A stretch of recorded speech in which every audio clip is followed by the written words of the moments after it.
आप सभी का बहुत बहुत स्वागत है। मेरा नाम रूबिका लियाकत है। 8:50 हो चुके हैं और न्यूज की पाठशाला में आप सबका दाखिला हो चुका है। मैडम आ चुकी है। आज न्यूज की पाठशाला की शुरुआत करूं उससे पहले एक बार फिर से आप सभी को थैंक यू कहना है और ये थैंक यू मैं तब तक देती रहूंगी जब तक आप हमारे साथ जुड़े रहेंगे। आप न्यूज़ की पाठशाला को बहुत पसंद कर रहे हैं। मुझे देश भर से बहुत सारे मैसेजेस आ रहे हैं। इनफैक्ट अब तो परिवार और रिश्तेदारों को भी लोग फ़ोन कर करके बता रहे हैं कि मैडम की पाठशाला में हम भी दाखिल हो चुके हैं। कई स्कूल के प्रिंसिपल्स ये कहते हैं कि मैडम जब पढ़ाती हैं तो हमें सुनना और सीखना अच्छा लगता है। बच्चे भी आज न्यूज़ की पाठशाला से खुद को जुड़ा हुआ महसूस कर रहे हैं और इसीलिए मैं आपसे वादा करती हूँ कि चाहे घर की महिलाएं हों, घर के बुजुर्ग हों, बच्चे हों, युवा हों, प्रोफेशनल्स हों, किसान हो, गरीब हो या अमीर हो, हिंदू हो या मुसलमान हो, ऊंचा हो या नीचा हो, जो भी भारतवासी है और भारत को बुलंद करने का सपना और उम्मीद रखे बैठा है, उन सब के लिए यहां न्यूज की पाठशाला में चैप्टर होगा। उन सब के लिए सिलेबस आसान होगा, लेकिन फिर कह रही हूं मुश्किल उन सब के लिए न्यूज की पाठशाला होगी जो देश विरोधी एजेंडा चलाने की मंशा रखते हैं। उन सब के लिए मैं क्वेश्चन पेपर आसान नहीं रखने वाली और इसीलिए आपकी दुआओं और आशीर्वाद के साथ शुरू कर रही हूं आज न्यूज की पाठशाला।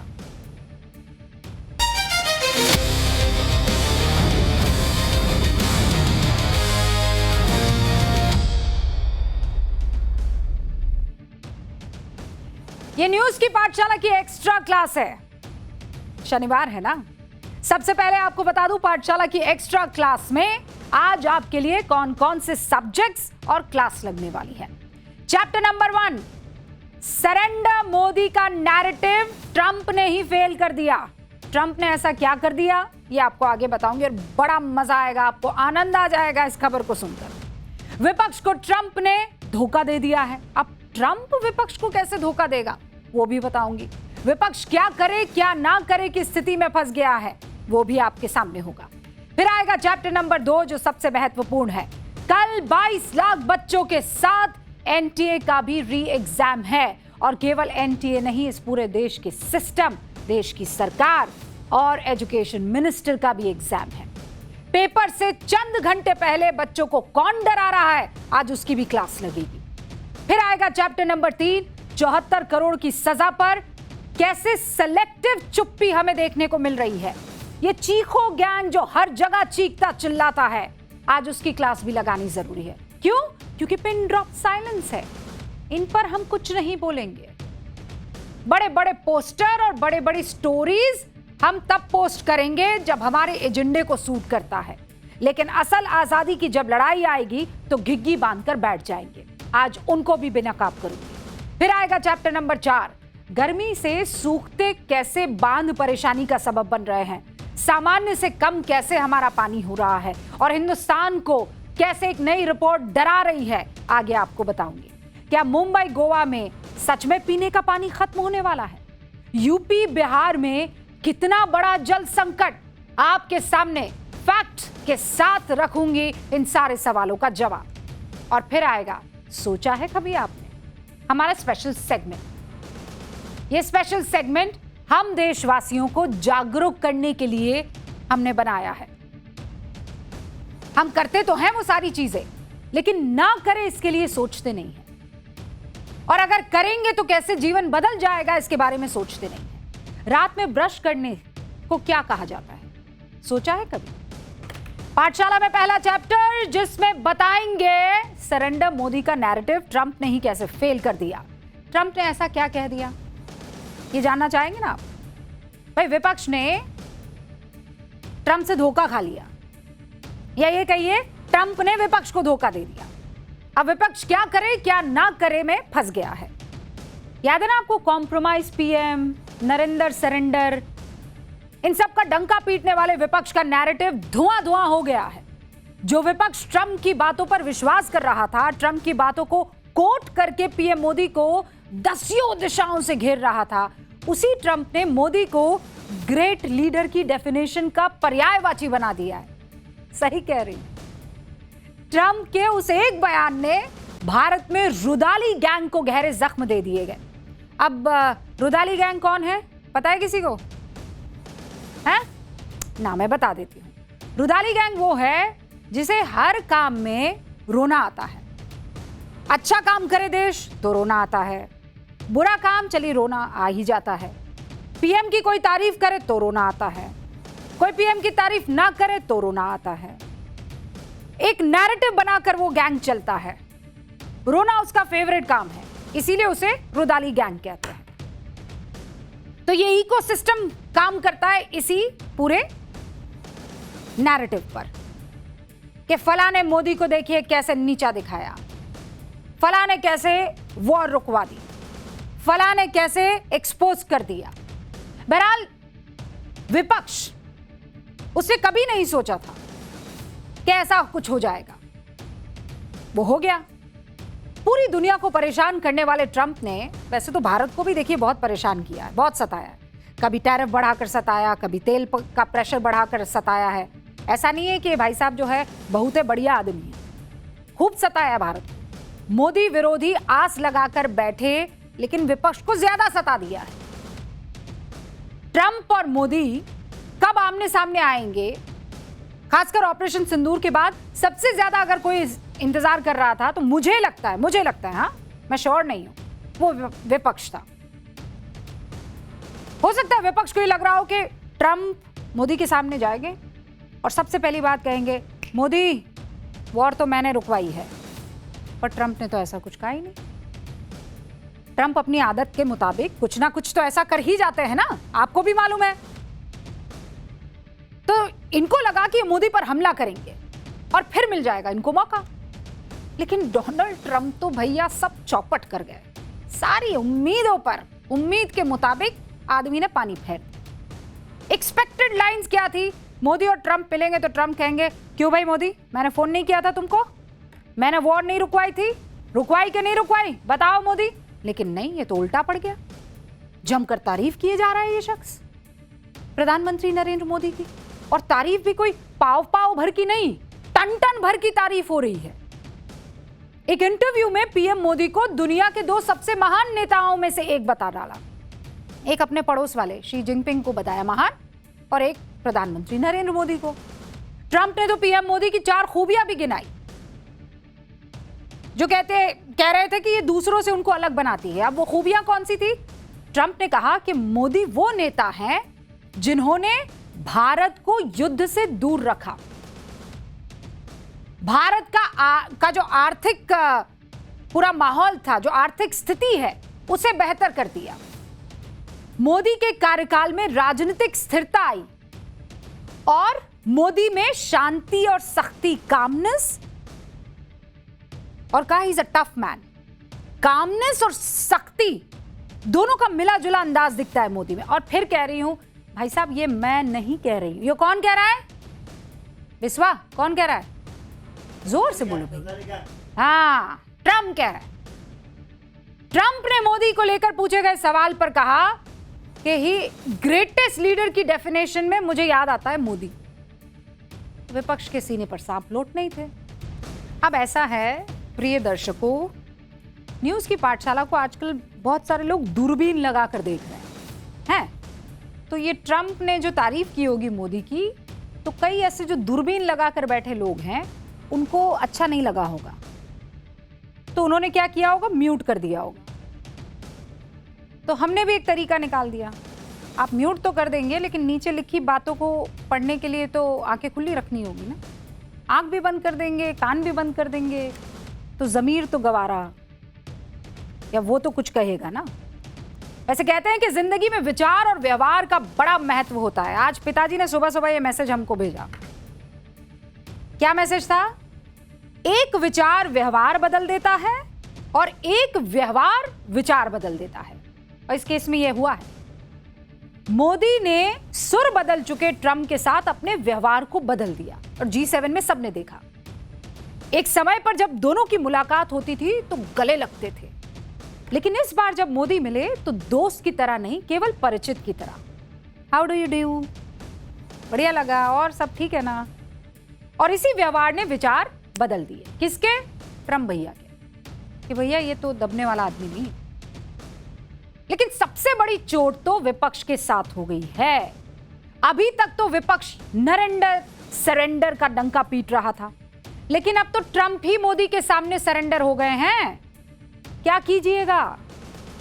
ट्रंप ने मोदी को ग्रेट लीडर बता दिया है, क्या कीजिएगा?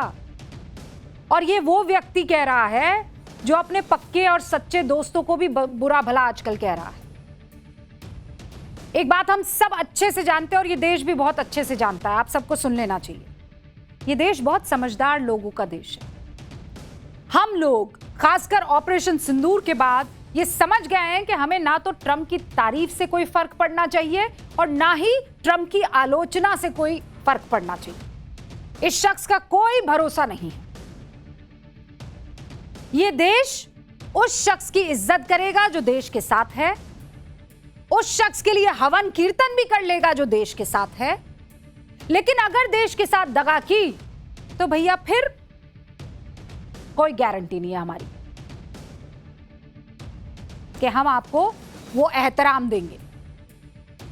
लेकिन अब ये सवाल विपक्ष से पूछना है, क्योंकि उसे ट्रंप पे बड़ा भरोसा था। राहुल जी को तो ट्रंप पे बहुते भरोसा था। अब वो कौन से वाले ट्रंप से मोहब्बत करते हैं? पहले वाले ट्रंप से मोहब्बत करते हैं जो वॉर रुकवाने का दावा कर रहे थे, या अभी वाले ट्रंप से मोहब्बत करते हैं जो मोदी को ग्रेट है बता रहे? भाई ट्रंप तो एक ही है। तो वो जो 127वीं बार या 156वीं बार या 256वीं बार वॉर रुकवाने की ट्रंप बात कर रहे थे, अगर वो सच है तो ये भी सच है कि ग्रेटेस्ट लीडर में ट्रंप कह रहे हैं मोदी फिट बैठते हैं। अब ये नहीं हो सकता है कि ना वो वाले ट्रंप तो हमको पसंद है पर ये वाले ट्रंप हमको पसंद नहीं है। और मैं तो पूछना चाहती हूं विपक्ष के तमाम उन धुरंधरों से कि एक्स पर लंबा सा पोस्ट लिखिए ना, क्यों नहीं लिख रहे हैं? ये ग्रेटेस्ट लीडर की डेफिनेशन पर कोई एक को प्रेस कॉन्फ्रेंस कर दीजिए ना। ग्रेटेस्ट लीडर की डेफिनेशन पर कुछ तो बोलिए ना।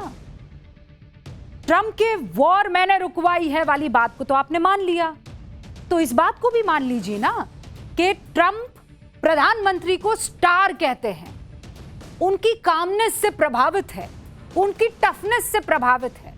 अब ऐसा नहीं हो सकता रहा भैया कि एक बात तो आप मानेंगे और दूसरी कहेंगे ना हम नहीं खेल रहे।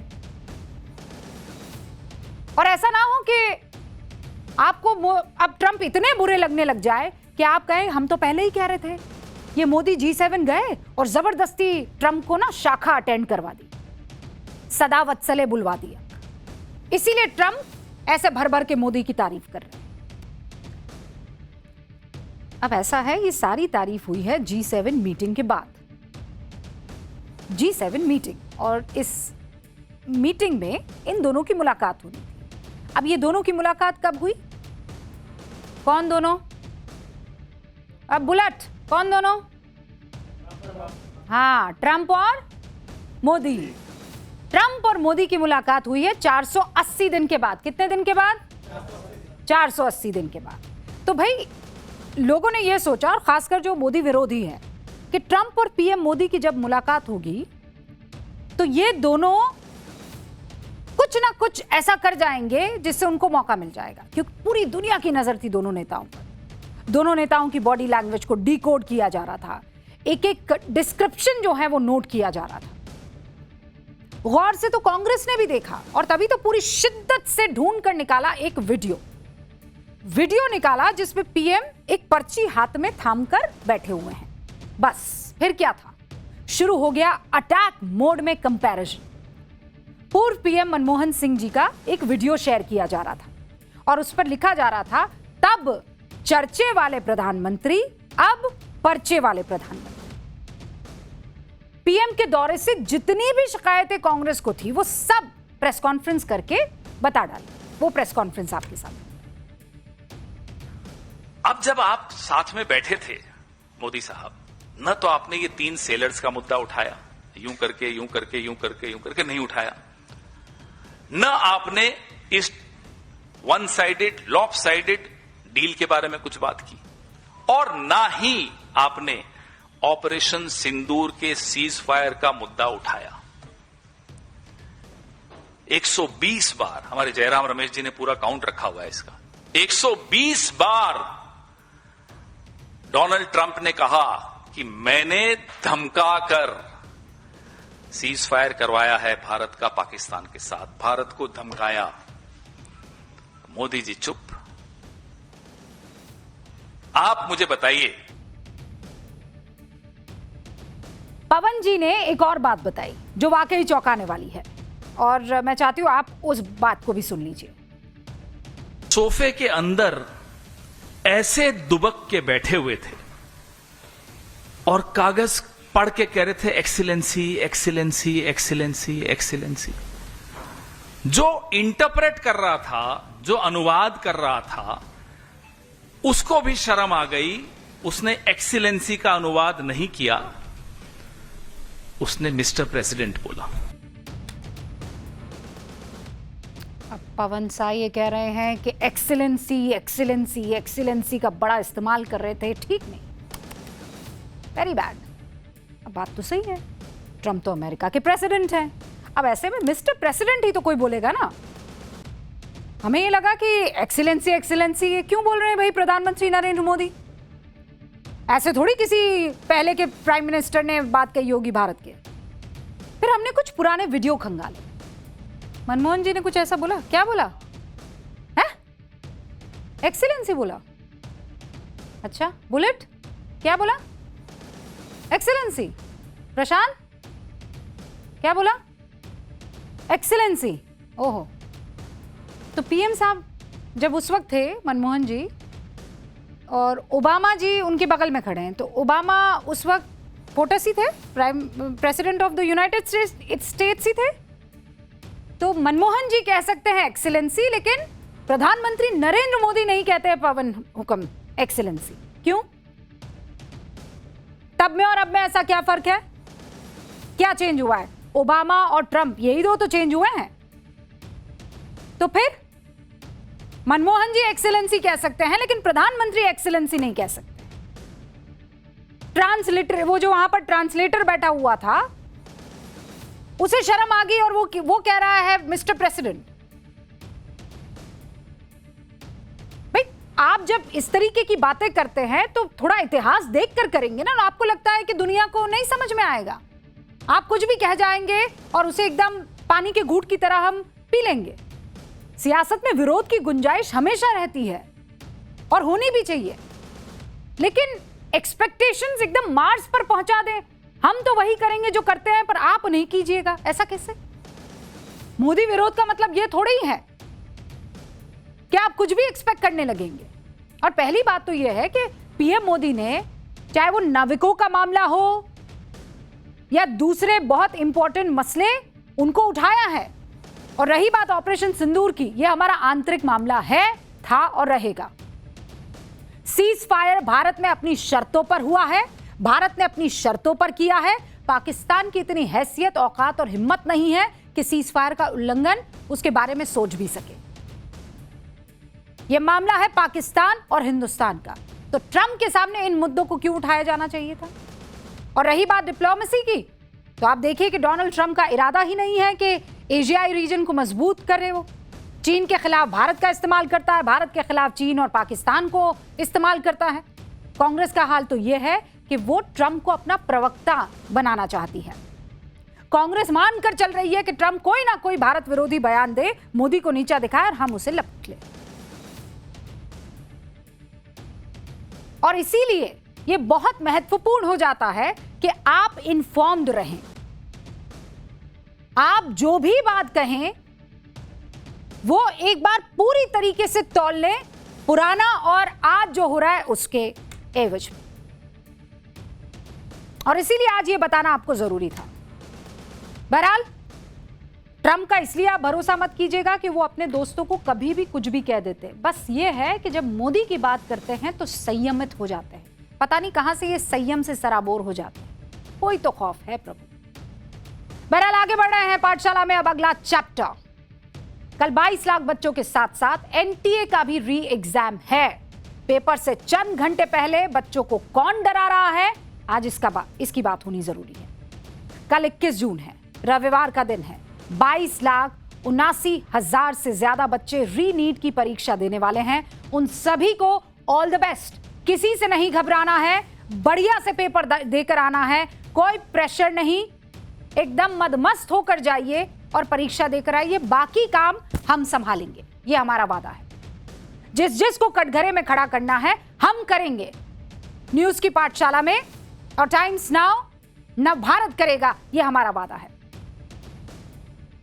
वो परीक्षा जो एक बार लीक माफियाओं की वजह से, एनटीए की नाकामी की वजह से लीक हो चुकी है, हम दुआ करते हैं कि अब ऐसा ना हो। गारंटी तो कोई भी नहीं ले सकता है। और कल सबको पता लग जाएगा कौन कितना पानी में है, और ये सिस्टम रहना भी चाहिए कि नहीं। और इसीलिए ये परीक्षा सिर्फ इन 22 लाख बच्चों की नहीं है, उनके परिवार की है, इस पूरे देश की है। ये परीक्षा जो है सरकार की है, एजुकेशन सिस्टम की है, एनटीए की है। और दाव पर सिर्फ इन बच्चों का भविष्य नहीं है, देश की शिक्षा व्यवस्था की साख दाव पर है। और सवाल सिर्फ एक है, क्या इस बार पास होगा एनटीए? बच्चों की बात नहीं, क्या बच्चों के सामने उनकी उम्मीदों पर एनटीए खरा उतरेगा? नीट लीक के बाद से एनटीए और उसके काम करने के तरीके पर जो सवाल उठ रहे हैं, उसके बाद से ही एनटीए बेहद सेंसिटिव दिखाई दे रहा है। री एग्जाम के कुछ घंटे पहले ही देश भर में मॉक ड्रिल हुआ। परीक्षा सेंटर्स में सुरक्षा और व्यवस्था की चेकिंग की गई। भारत के 551 शहरों और विदेश के 14 शहरों में कल नीट की दोबारा परीक्षा कंडक्ट कराई जानी है। और इससे पहले परीक्षा सेंटर्स पर मॉक ड्रिल करवाई गई। एयरफोर्स की मदद से क्वेश्चन पेपर्स एयरलिफ्ट करके सेंटर्स तक पहुंचाने का इंतजाम हो रहा है। जैमर्स को चेक किया जा रहा है। बायोमेट्रिक और सीसीटीवी कैमरास की लाइव कनेक्टिविटी को परखा जा रहा है। परीक्षा सेंटर्स के आसपास को प्रोहिबिटेड एरिया घोषित कर दिया गया है। सेंटर के अंदर और बाहर हर तरफ हर ओर सिक्योरिटी टाइट कर दी गई है। और ये सब कुछ करने का मकसद सिर्फ एक है, वजह सिर्फ एक है कि कल री नीट की परीक्षा बगैर किसी गड़बड़ी के स्मूथ हो जाए। क्योंकि बात किसी एक सरकारी एजेंसी की नहीं है, किसी एक मंत्री की नहीं है, किसी एक अधिकारी की नहीं है, बात बच्चों की है, बात इस देश के भविष्य की है। जब लीक माफिया पर नकेल कसने का काउंटर प्लान बनाया जा रहा है, तो दूसरी तरफ क्लिक बेट के लालच में नीट परीक्षा देने वाले बच्चों को डराने की कई टेक्निक्स शुरू कर दी है। कंफ्यूजन फैलाया जा रहा है। ये देखिए, YouTube पर बकायदा वीडियो बनाकर बच्चों को कैसे डराया जा रहा है। आप उसकी हेडलाइंस देखिए, उसका हेडर देखिए, री नीट क्वेश्चन पेपर लीक, फिर छोटा सा एक question mark, claim goes viral. Views देखिए 1.3 मिलियन। दूसरा, re NEET paper leak on Telegram, 22 घंटे पहले यह वीडियो पोस्ट किया गया, व्यूज है 2 लाख, उससे ज्यादा। तीसरा, re NEET leak again question mark, views है 1 लाख से ज्यादा। एआई से फोटो बनाकर चौंकाने वाले एक्सप्रेशन के साथ लीक विद प्रूफ लिखकर कैसे बरगलाने की कोशिश की जा रही है इन यूट्यूबर्स की तरफ से। सर्च बार में अगर आप री नीट लिखेंगे ना, तो री नीट पेपर लीक, री नीट पोस्टपोन, री नीट लीक, री नीट पीडीएफ, री नीट पोस्टपोन 2026, सिर्फ यही दिखेगा। मतलब सोचिए इन बच्चों का कितना प्रेशर इस वक्त, कितने प्रेशर से ये लोग, मतलब फोन को बंद कर देना इससे बेहतर और कुछ नहीं होगा इन बच्चों के लिए। हर तरफ से प्रेशर है। और इसीलिए उन तमाम माँ बापों से मैं ये निवेदन करती हूं कि आप अपने बच्चों के साथ एकदम मजबूत पहाड़ की तरह खड़े रहिएगा, क्योंकि हम भी यही काम कर रहे हैं। झूठी खबरों को तुरंत ही पीआईबी ने फैक्ट चेक किया। अफवाहों को बल एनटीए के कारण भी मिला। ये कहने में हम गुरेज नहीं करेंगे। अंग्रेजी में एक कहावत है, seizures wife must be above suspicion, यानी जिसके हाथों में जिम्मेदारी है उस पर शक की कोई गुंजाइश नहीं होनी चाहिए, उसे पूरी तरह साफ सुथरा होना चाहिए। इसीलिए कहा जा सकता है कि एनटीए की चूक नहीं ऐसे प्लेटफॉर्म को फर्जी खबरों पर व्यू बटोरने का मौका दिया है। अगर ये काम वो करते ही नहीं कि पेपर लीक हो जाता, तो आज ये स्थिति हमें देखने को नहीं मिलती। पहले एक बार जल्दी से आपको बता देती हूँ आखिरकार एनटीए से चूक कहां हो गई। नीट लीक पर सोर्सेज के हवाले से खबर है कि सीबीआई ने अपनी जांच पूरी कर ली है। 10 दिन के अंदर चार्जशीट दाखिल हो जाएगी। अब तक 13 आरोपियों को गिरफ्तार किया गया है। 100 से ज्यादा लोगों से पूछताछ हुई है। दिल्ली, लातूर, जयपुर, गुरुग्राम, पुणे, नासिक सहित कई शहरों से आरोपियों को गिरफ्तार किया गया है। जांच में सामने आया है कि कैसे पेपर सेट करने वाले ही लीक के मास्टरमाइंड बने। इनके ऊपर पेपर सुरक्षित रखने की जिम्मेदारी थी, यही धोखा कर गए। माफिया ने सुरक्षा नियमों की लापरवाही का फायदा उठाया, सीधे उस कमरे से पेपर चुराया जहां पेपर बन रहे थे। यह बात जांच में सामने आई है। 2024 के पेपर लीक के बाद एनटीए ने कॉन्फिडेंशियल ऑपरेशंस यानी कॉन ऑप्स लागू किए थे, जिसका मकसद था कि पेपर सेटिंग प्रक्रिया को पूरी तरह सुरक्षित बनाया जाएगा, अनऑथोराइज्ड एक्सेस को रोका जाएगा और पेपर की डिजिटल ट्रैकिंग करना, हर गतिविधि का लॉग रखना। लेकिन 2026 में इन नियमों को उतनी सख्ती से लागू ही नहीं किया गया जितना 2025 में किया गया और इसी का लीक माफिया ने फायदा उठाया। 2026 लीक की शुरुआत और शुरुआती पेपर सेटिंग स्टेप में सेंध लग गई और पेपर हो गया लीक। ये तो हुई गलतियों की बात, पर ऐसा नहीं है कि एनटीए ने इस चूक से सबक नहीं लिया। कल होने वाले एग्जाम को लेकर एनटीए बेहद संजीदा दिख रहा है। युद्ध स्तर पर काम हो रहा है। सुरक्षा व्यवस्था बेहद कड़ी रखी गई है। सभी 5000 से ज्यादा सेंटर्स की पल पल की लाइव वीडियो स्ट्रीमिंग देखी जाएगी। एनटीए की सीनियर अधिकारी खुद इस मॉनिटरिंग टीम का हिस्सा है। सभी सेंटर्स पर AI tool, hitech jammers, CCTV cameras के जरिए लाइव मॉनिटरिंग की जाएगी। हाई सिक्योरिटी जोन में इसे तब्दील कर दिया गया इन सेंटर्स को और इसके इर्द गिर्द 3 लेयर सिक्योरिटी घेरा बनाने का प्लान है। 2.5 लाख पुलिसकर्मी, 15,000 अर्धसैनिक बल, 1.5 लाख सीसीटीवी कैमरास और 15,000 जैमर्स तैनात कर दिए गए हैं। सेंटर्स पर स्वतंत्र निगरानी के लिए 6,669 इनविजिलेटर्स तैनात किए जाएंगे। क्वेश्चन पेपर ले जाने के लिए सेना की मदद ली जा रही है। वायुसेना के हेलीकॉप्टर्स के जरिए क्वेश्चन पेपर्स भेजे जाएंगे। रीनीट को लेकर एनटीए की बच्चों को सलाह है कि परीक्षा सेंटर पर समय से पहले आप पहुंच जाइए, क्योंकि दोपहर 1:30 बजे तक एंट्री गेट को बंद कर दिया जाएगा। उसके बाद नो एंट्री होगी। ड्रेस कोड का पालन कीजिएगा। सेंटर्स पर सिर्फ अनुमति वाली चीजें ही ले जाइए। जानकारी के लिए सिर्फ आधिकारिक वेबसाइट जो है उसी पर भरोसा कीजिए। पेपर लीक की अफवाहों पर आप ध्यान नहीं देंगे। एनटीए ने इतनी सलाह की लिस्ट दी है, तो मेरी भी एक छोटी सी सलाह एनटीए को है। अपनी बनाई व्यवस्था के अंदर भी चेक एंड बैलेंस रखिएगा। ध्यान रखिएगा कि जिस संस्था पर विश्वास करके लाखों बच्चे ये परीक्षा देने आ रहे हैं, उनके साथ इस बार विश्वासघात ना होने पाए। आज जंतर मंतर में भी काफी भीड़ भाड़ देखी गई। नीट लीक के बाद सोशल प्लेटफॉर्म पर बनी कॉकरोच जनता पार्टी के आज जंतर मंतर पर प्रदर्शन की तस्वीरें आई एंड दैट जंतर मंतर प्रदर्शन वाज 2.0। शिक्षा मंत्री धर्मेंद्र प्रधान के इस्तीफे की फिर से मांग हुई। इस प्रदर्शन की तस्वीरों को देखिए। थाली है, चम्मच है, चमचा है। प्रदर्शनकारी प्रोटेस्ट करने पहुंचे हैं, थाली चम्मच बजा रहे हैं। एक बार फिर सुनिए प्रोटेस्ट के संस्थापक अभिजीत दीपके ने कहा क्या, इस प्रोटेस्ट में चल क्या रहा था, वो भी देख लीजिए। पूरे देश भर से युवा आए। मैं आप लोगों से अब पूछना चाहता हूं, हम लोग पूरे देश भर से यहाँ आए, क्या हम लोगों को आज प्रोटेस्ट खत्म करना है या इस्तीफा लेकर ही खत्म करना है? क्या आज खत्म करना है या इस्तीफा लेकर खत्म करना है? आज खत्म करना है या इस्तीफा लेकर खत्म करना है?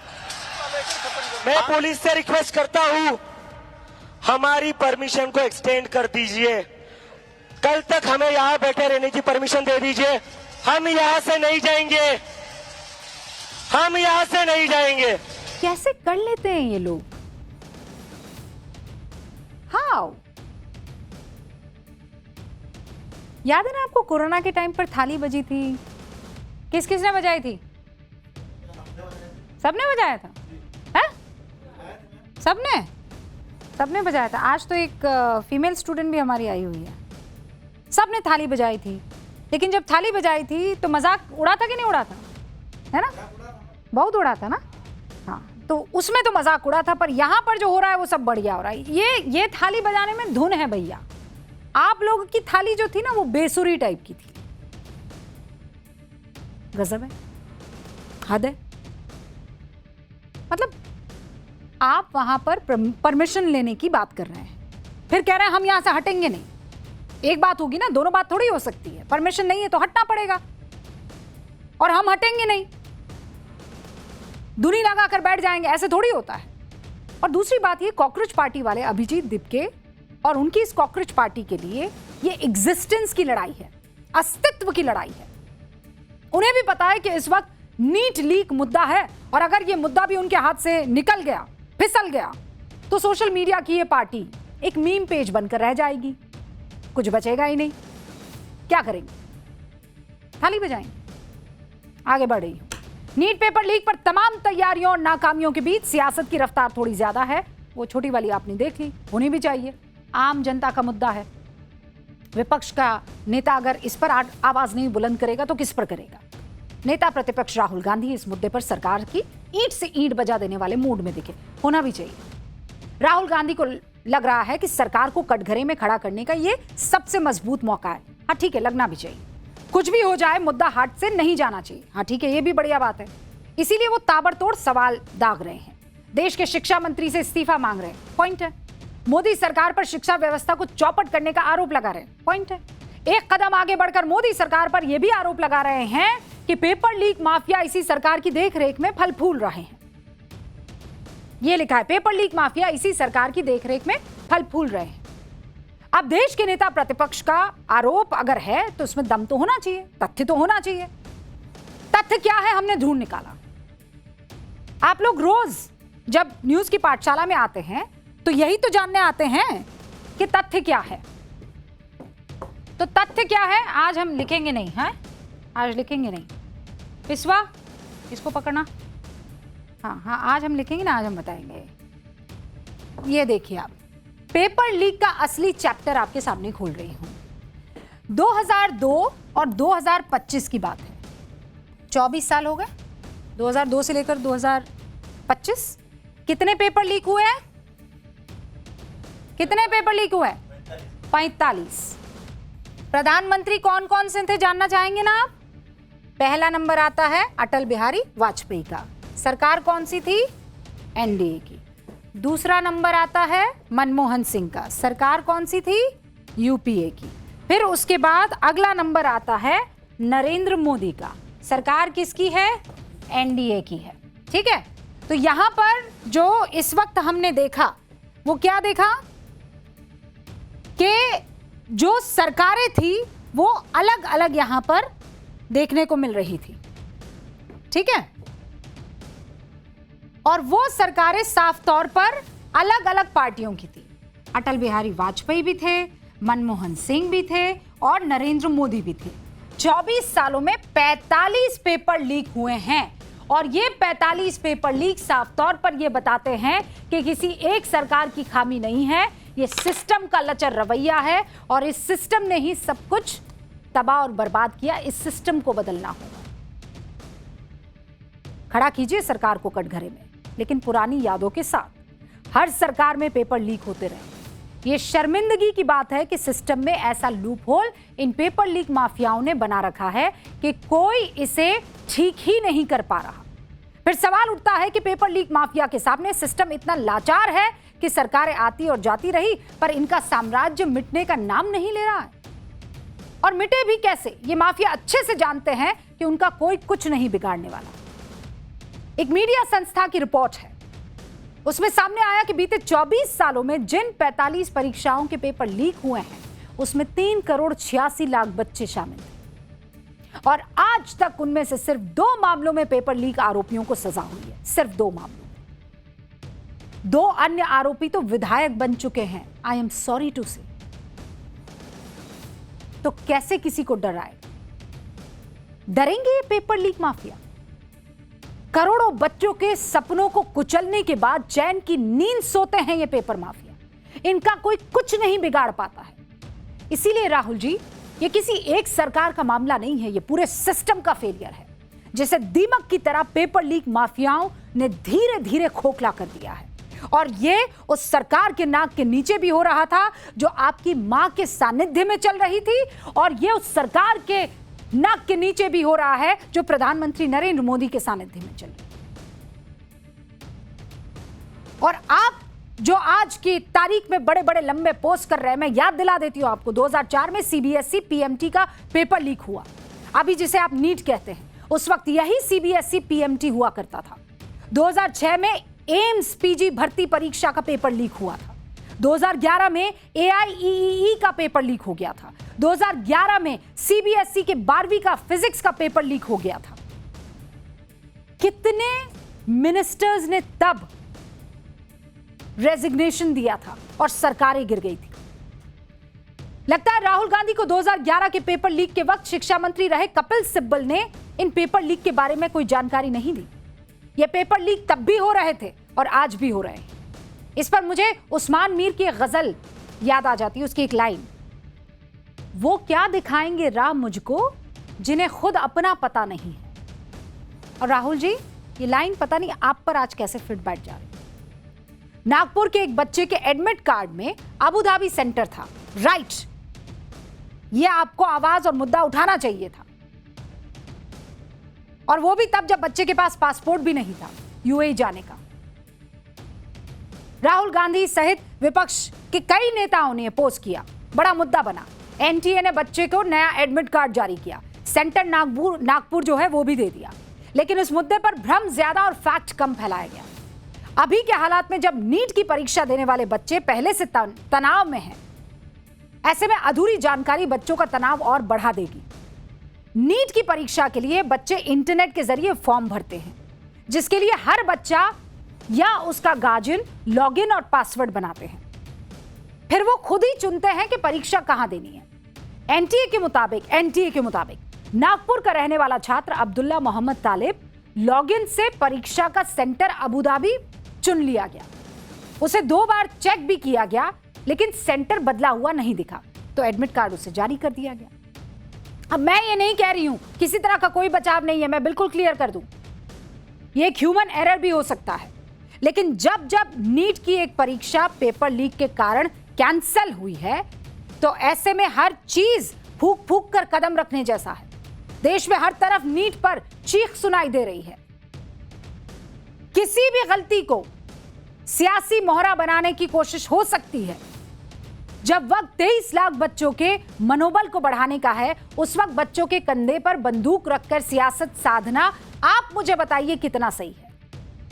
मैं कह रही हूं, कटघरे में खड़ा कीजिए, शिक्षा मंत्री हो, एनटी हो, सरकार हो, सबको खड़ा कीजिए, लेकिन ठीक एक दिन पहले जब बच्चों को परीक्षा में बैठना है तो मनोबल बढ़ाइए, मोटिवेट कीजिए।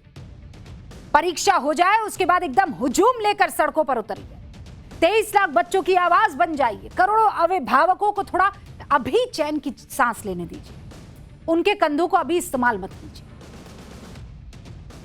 इन माफियाओं के खिलाफ आंदोलन जारी रखिए, लेकिन बच्चों को भ्रम में मत डालिए। अगर ऐसा कर लें तो हमारे लिए फायदे का सौदा होगा, समाज के लिए। राहुल गांधी कह रहे हैं, कितनी शर्मनाक बात है, जिस सेना का काम दुश्मनों से देश की रक्षा करना है, आज उसे मोदी सरकार ने अपने भ्रष्टाचार से बच्चों के पेपर बचाने को भेजा है। ये लिख रहे राहुल जी। तो ये सवाल संदेह पैदा करता है, क्योंकि अगर देश के भविष्य को सुरक्षित करने के लिए सबसे भरोसेमंद माने जाने वाली सेना का इस्तेमाल होता है, तो किसी को दिक्कत नहीं होनी चाहिए। छात्रों की परेशानी दूर करने के लिए सरकार जितनी ताकत झोंके, आप कहिए वो कम है। इससे परीक्षा को और परीक्षा देने वालों को मोटिवेशन ही मिलेगा। ये कोई सियासत की बात नहीं है। अरे सेना लगाइए, एयरफोर्स लगाइए, अर्धसैनिक बल लगाइए, सब लगा दीजिए, सारी ताकत झोंक दीजिए, लेकिन पेपर लीक रोक लीजिए। बच्चों को चिंता मुक्त होकर परीक्षा देने दीजिए। जब चुनावों में सुरक्षा बलों को लगाया जाता है, तब तो आप लोगों की दिक्कत ना होने की बात को आगे नहीं रखते हैं। क्योंकि तब आपके भविष्य का फैसला होना होता है। तब तो आपको अर्धसैनिक बल भी चाहिए होती है, सेना भी चाहिए होती है, एयरफोर्स भी चाहिए होती है। बच्चों के भविष्य के लिए ये एयरफोर्स लगाए तो आपको दिक्कत हो रही है, अखर रही है। क्यों? ये हमारे देश का भविष्य नहीं है। चीन में सबसे बड़ी परीक्षा गांव, उसके लिए सवाल सेना के सुरक्षित ठिकानों पर तैयार किए जाते हैं। Do you know this? ताकि सवाल लीक ना हो। दक्षिण Korea college scholastic ability test के वक्त पूरा देश थाम दिया जाता है, रुक जाता है। जब बच्चे अंग्रेजी के सुनने वाले सेक्शन की परीक्षा दे रहे होते हैं तो दक्षिण कोरिया में 35 मिनट के लिए हर तरह के प्लेन की उड़ान पर रोक लगा दी जाती है। मिस्र में ग्रेड 12 हाई स्कूल की परीक्षा के दौरान सड़कों पर सेना की आर्म्ड गाड़ियां तैनात रहती है ताकि कोई गड़बड़ी ना हो। तो क्या ये जितने भी मुल्क है ये गड़बड़ी कर रहे हैं? ये ठीक नहीं कर रहे हैं। बच्चों के सुनहरे भविष्य के लिए कोई सैन्य मुख्यालय का अगर इस्तेमाल हो रहा है तो कोई देश अगर पूरी तरह से बंद हो रहा है और कहीं अगर पेपर सेना के देखरेख में तैयार हो रहे हैं तो काम गलत नहीं है, नीयत ठीक है, परेशानी की बात नहीं है। खैर, नौ निहालों को मैं ये कह दूं कि ऑल द बेस्ट, खूब मन लगाकर परीक्षा दीजिएगा, सर्व सफलता भवतु, ऑल द बेस्ट। और एनटीए को कहना चाह रही हूं क्योंकि बच्चों के साथ साथ एनटीए की साख की भी परीक्षा है, ऑल द बेस्ट। और उन माँ बाप को लिए भी जो रात रात भर जग कर अपने बच्चों की तैयारी में सब कुछ निछावर कर देते हैं, यू आर द बेस्ट। कोशिश करने वालों की कभी हार नहीं होती। अब आगे बढ़ रहे हैं। पाठशाला में अब क्लास कपड़ों पर मिली कोड़ों की सजा की। कैसे कट्टरपंथी सोच ने हिजाब के बहाने एक सिंगर का गला दबा दिया, उसकी आवाज छीन ली। क्या कभी कोई सोच सकता है कि किसी को उसकी पसंद के कपड़े पहनने पर सजा दी जा सकती है? वो भी एक नहीं, दो नहीं, बल्कि 74 कोड़ों की सजा। और सिर्फ कोड़ों की सजा नहीं, बल्कि 2 साल तक देश छोड़ने पर पाबंदी लगाने की सजा। 2 साल तक आप कोई गाना नहीं गा सकते। आप सोच रहे होंगे कहां की मैं बात कर रही हूं? सोच रहे हैं ना कहां की बात हो रही है? हैं? टफ है ना सजा, बहुत खतरनाक। अपराध क्या था उस लड़की का और क्यों इतनी कड़ी सजा मिली? क्या उसने कोई अश्लील गाना गाया? जवाब है नहीं। क्या उसने कोई देश विरोधी गाना गाया? जवाब है नहीं। क्या उसके गाने में कोई ऐसा शब्द था जिससे देश की मर्यादा को चोट पहुंच रही थी या देश की धार्मिक भावनाओं को आहत पहुंच रही थी? तो जवाब है नहीं। क्या उसने किसी को उकसाया था? नहीं। तो फिर उसका अपराध क्या था? कोई बता सकता है अपराध क्या था? कपड़ा। कैसा कपड़ा? कोई अपराध नहीं, कोई अपराध नहीं। लेकिन जो लोग सोच रहे अपराध है उसके बारे में बताऊंगी तो आप डर जाएंगे। वो बिना हिजाब के गाना गाने पहुंच गई। उसका अपराध ये था। उसने 4 आदमियों के साथ मिलकर गाना गाया, उसका ये अपराध था। गाना गाते हुए स्लीवलेस कपड़े पहने हुए थे, उसका ये अपराध था। जिस सिंगर को आप इस वक्त स्क्रीन पर देख रहे हैं उनका नाम है परस्तु अहमदी। ईरान की मशहूर सिंगर है, लेकिन अब सिंगर के नाम पर उनकी पहचान नहीं है। पहचान यह है कि इस महिला को 74 कोड़ों की सजा मिली। आज उनकी पहचान 2 साल तक अपने देश में नजरबंद हो गई महिला के तौर पर हुई। 2 साल तक आर्टिस्टिक एक्टिविटीज नहीं करेंगी ये महिला, अब लोग इनको ऐसे पहचान रहे हैं। 2 साल तक ये महिला गाना नहीं गा सकती, सिर्फ इसलिए क्योंकि उसने स्लीवलेस पहनी, सिर्फ इसलिए क्योंकि 4 मर्दों की मौजूदगी में उसने गाना गाया। 31 साल की परस्तु अहमदी ने दिसंबर 2024 को YouTube के लिए परफॉर्मेंस दी। 27 मिनट के अपने परफॉर्मेंस में परस्तु ने बगैर हिजाब के एक लाइव कॉन्सर्ट किया। गाना कौन सा गाया था? उसने ईरान का एक लोकप्रिय देशभक्ति गीत आज खूने जवानाने वतन यानी मातृभूमि के युवाओं के खून से यह गाना गाया। अरे किसी भी देशवासी को उस बेटी पर फख्र होना चाहिए था कि उसने अपनी खूबसूरत आवाज में देशभक्ति का तराना छेड़ा। और किया क्या? वहां की कोर्ट ने इस बेटी को 74 करोड़ की सजा सुनाई। सजा सुनाने वाली ईरानी कोर्ट ने आर्टिस्ट पर अश्लील कंटेंट पब्लिश करने और सार्वजनिक शालीनता का उल्लंघन करने का आरोप लगाया। जब वीडियो YouTube पर अपलोड किया गया तो लड़की ने इस वीडियो के कैप्शन में इसे काल्पनिक कॉन्सर्ट बताया था। परस्तु ने इस वीडियो को लोगों ने महिलाओं की अभिव्यक्ति की आजादी का प्रतीक बताया, लेकिन ईरानी अधिकारियों ने इसे कानून के खिलाफ माना। क्यों? क्योंकि ईरान में महिलाओं के लिए सार्वजनिक जगहों पर हिजाब पहनना अनिवार्य है। अधिकारियों ने बिना हिजाब पहनकर गाने के नियमों का उल्लंघन माना। ऐसा नहीं था कि कॉन्सर्ट के खिलाफ लोगों में कोई नाराजगी देखने को मिली थी, जबकि उस पर तो लोगों ने खूब प्यार लुटाया। कॉन्सर्ट का वीडियो मिनटों में वायरल हो गया। YouTube पर लाखों लोगों ने इसे देखा और पसंद किया, लेकिन जैसे ही वीडियो सोशल मीडिया पर वायरल हुआ, ईरान में हड़कंप मच गया। ईरानी अधिकारियों ने परस्तु अहमदी और कई संगीतकारों को हिरासत में ले लिया।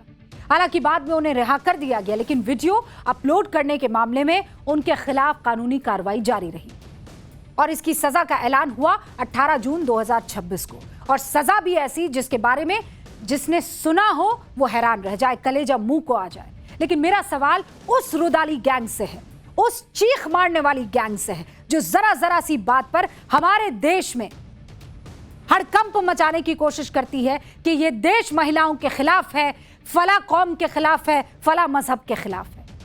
आज सवाल सिर्फ ईरान का नहीं है, सवाल है सेलेक्टिव संवेदनशीलता का, सेलेक्टिव आउटरीच का। सवाल है कि अगर किसी गाने की कीमत एक महिला को 74 करोड़ के तौर पर चुकानी पड़ती है तो क्या दुनिया सिर्फ तमाशबीन बनी रहेगी? सबसे बड़ा सवाल, जो लोग इस मुद्दे पर महिलाओं की आजादी की बात करते हैं, बोल के लब आजाद है, अरे बोल के लब कहां सिल गए? ऑल आइज ऑन तेहरान अब नहीं है, ऑल आइज ऑन रफा अब नहीं है, ऑल आइज ऑन गजा अब नहीं है। जहां राजनीतिक फायदा वहां पे हम ऑल आइज करेंगे और बाकी हम आंख बंद कर देंगे। महसा अमीनी आंख बंद कर देंगे। पूरी दुनिया में नारा गूंज रहा था, विमेन लाइफ फ्रीडम। सेलिब्रिटीज बोल रहे थे, एक्टिविस्ट बोल रहे थे, मानवाधिकार संगठन बोल रहे थे। जब गाजा में युद्ध हुआ, all eyes on Rafah, all eyes on Gaza. Sansad Bhavan में तो बैग लेकर घूम रहे थे लोग, फिलिस्तीन वाला। अब इस महिला के लिए कोई आवाज नहीं उठाएगा, हम तो उठाएंगे। बोल के लब आजाद।